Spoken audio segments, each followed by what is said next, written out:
नमस्कार, आप देख रहे हैं जनभावना टाइम्स। मैं हूं पंडित सुरेश शास्त्री। खास तौर पे जो हम चर्चा करने वाले हैं या कर रहे हैं, जो हम ये नवरात्रि को लेकर के कर रहे हैं और नवरात्रि के दूसरे चरण के बारे में हम बात करना चाहते हैं। माँ भवानी की दूसरा स्वरूप क्या है? माँ भवानी का जो दूसरा स्वरूप है वो ब्रह्मचारिणी है। ब्रह्मचारिणी जो देवी हैं वो ब्रह्मचर्य का नियम का पालन करने वाली देवी, यानी जो लोग सन्यासी होते हैं, गृहस्थ से अलग हट करके जो ब्रह्मचर्य नियम का पालन करते हैं, ऐसे लोग माँ भवानी को अपने हृदय में धारण करते हैं और उनका ध्यान करते हैं। उनके ध्यान करने से क्या होता है कि आपके अंदर ब्रह्मचर्य नियम का पालन होगा और आप शुद्ध। ब्रह्मचर्य का मतलब क्या होता है, सबसे पहले हम इस पर बात करते हैं। ब्रह्मचर्य का मतलब होता है कि जैसे कि हम कहते हैं कि मन से, वचन से और कर्म से, यानी हमारा जो पाप कर्म होता है ये आंख से भी होता है और एक बोलने से भी होता है और एक जो है मतलब प्रत्यक्ष करने से भी होता है। तो इस तरीके से तीनों चीज़ों की माँ रक्षा करने वाली ब्रह्मचारिणी माँ की, यानी हमको शुद्ध सात्विकता दे और हमको एक तरीके से ब्रह्मचर्य नियम का पालन करने की शक्ति दें। क्योंकि जो व्यक्ति अपने जीवन के अंदर ब्रह्मचर्य नियम का पालन करता है वो व्यक्ति अपने जीवन के अंदर जो है बहुत अच्छा, मतलब जो है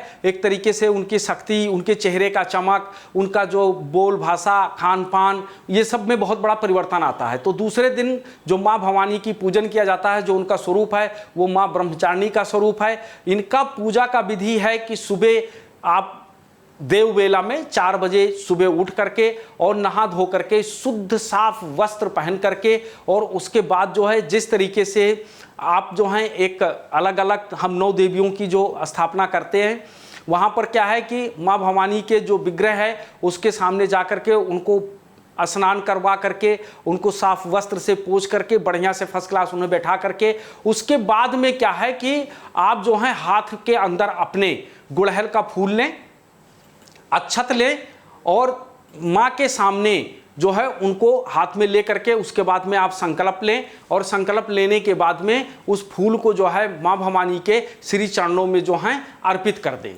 अर्पित करने के बाद में फिर दोबारा से आप जो हैं एक सफ़ेद रंग का पुष्प लीजिए और उसके बाद में कोई अच्छी सी, यानी काजू की भी मिठाई ले सकते हैं और उस मिठाई को ले करके और माँ भवानी के जो है का ध्यान करते हुए इस मंत्र का आप जो हैं एक तरीके से वो करें, स्मरण करें। या देवी सर्वभूतेषु माँ ब्रह्मचारी रूपेण संस्था नमस्तस्यै नमस्तस्यै नमस्तस्यै नमो नमः।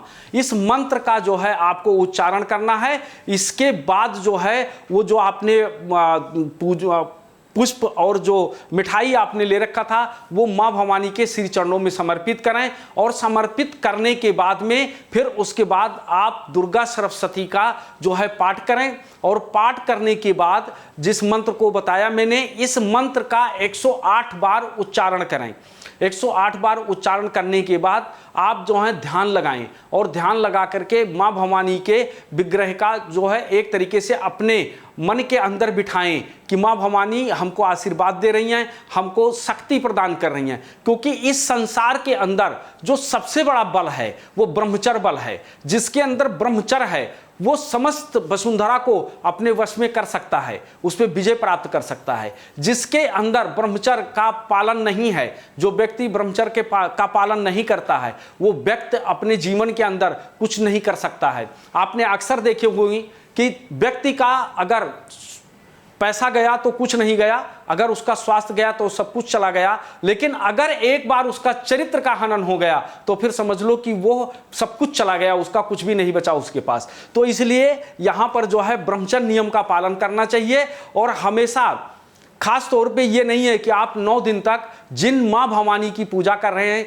जिनके छोटे छोटे बच्चों यानी छोटी लड़कियों को स्वरूप मान करके आप जो है उनका पूजन कर रहे हैं, उसी तरीके से आप अपने पूर्ण जीवन के अंदर ये धारणा बना लीजिए कि इस समस्त जो संसार की स्त्रियां हैं वो मेरी माँ और बहन हैं, उनको भी इसी स्वरूप में देखें और कभी भी उनका अपमान ना करें और उनको उचित सम्मान दें। क्योंकि अगर आप स्त्री का सम्मान करते हैं और ब्रह्मचर्य नियम का पालन करते हैं तो शुक्र आपका मजबूत होता है। और ज्योतिष में शुक्र को बताया गया है कि जिसका शुक्र मजबूत है वह व्यक्ति अपने जीवन के अंदर उसके पास हर प्रकार के ऐश्वर्य होते हैं। जिसके पास जिसका शुक्र जो है ठीक नहीं होता, वो तरह तरह की ठोकरें खा करके और अंतोगत्वा जो है वो अकाल मृत्यु को प्राप्त हो जाता है। तो इस तरीके से ध्यान रखें कि जिस तरीके से आप 9 दिन तक माँ भवानी का पूजन करते हैं वो अपने पूर्ण जीवन में लाएं, और जब तक आप जीवित हैं तब तक आप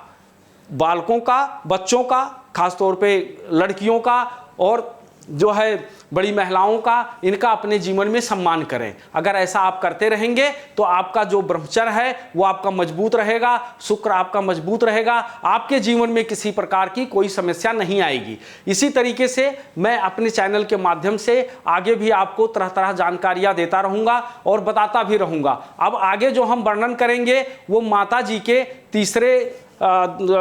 तीसरा स्वरूप का वर्णन करेंगे। अब हमको दीजिए इजाजत, अगले एपिसोड में फिर हम आपको बताएंगे कि तीसरा दिन मां भवानी का कौन सा है और कौन सा स्वरूप है और कौन से मंत्र का उच्चारण करना चाहिए। अब हमको दे इजाजत। नमस्कार, जय सिया राम।